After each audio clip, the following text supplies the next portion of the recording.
Hello, good morning guys. Good morning from Nashik. चला यार, सध्या एक्झाम आहे सो खूप धावपळ चालली आहे. माझ्या फ्रेंड्स येतात तोपर्यंत मी खाली येऊन उभी आहे. हा आहे माझ्या सोसायटीच्या खालचा व्ह्यू. यार, थंडीचे दिवस असले ना खूप भारी वाटतं. ही गाड्यांची खळबळ खळबळ आणि हा मंद असा सूर्यप्रकाश.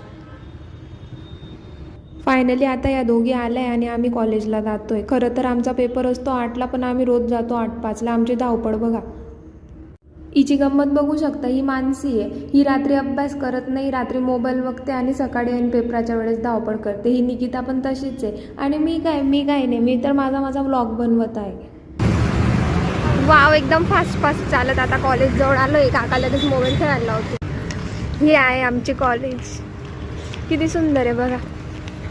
आणि या माझ्या मैत्रिणी ऐन वेळेवर अभ्यास करणाऱ्या तुझ्यासारख्या. यार, आता आधीच लेट आली आणि आता एक्झाम हॉल शोधते मी. मला कधीच माझा एक्झाम हॉल सापडत नाही. आता एक्झाम झाली. मी कॉलेजच्या बाहेर जाताना मला एक बुक स्टॉल दिसते आणि मी थांबते. एक छानसं पुस्तक शोधते, पण मला माझ्या मनासारखं पुस्तकच नाही सापडत. पुस्तक तर काय सापडत नाही, पण नाश्त्याची सेंटर दिसताच मी आणि माझी फ्रेंड जातो. मग तर काय, नाश्ता आणि 2 कटिंग झालीच पाहिजे.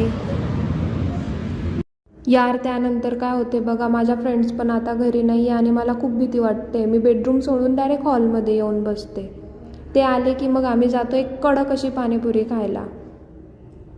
मग काय नाही, आम्ही तिघी येऊन जातो घराकडे येण्यासाठी आणि एका बाकावर बसून फक्त या रोडाची गंमत बघत बसतो.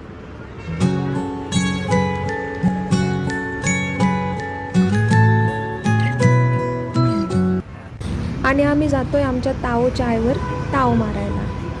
यार, खरंच सांगू का, इतका कडक चहा असतो ना इथला. तुम्ही पण या खरंच एकदा इथे चहा पिण्यासाठी. आणि तुम्हाला लोकेशन सांगू का, हे पाईपलाईन रोडाच्या सिग्नलच्या अगदी बाजूला आहे. काय नाही, फक्त 13 रुपये कटिंग आहे बरं का. आम्ही जेव्हा पण वरती येतो ना, हा डॉगी नेहमी भुंकत असतो. आता वाजले आहेत 11:15. कदाचित ही तुमची झोपण्याची वेळ असेल आणि आमची स्वयंपाकाची. हे दोघीत ना मला महाभारत समजवत आहे, पण त्या दोघांनाच अर्ध माहीत नाहीये. नाव गुड नाईट गाईज. आजचा दिवस खूप छान होता.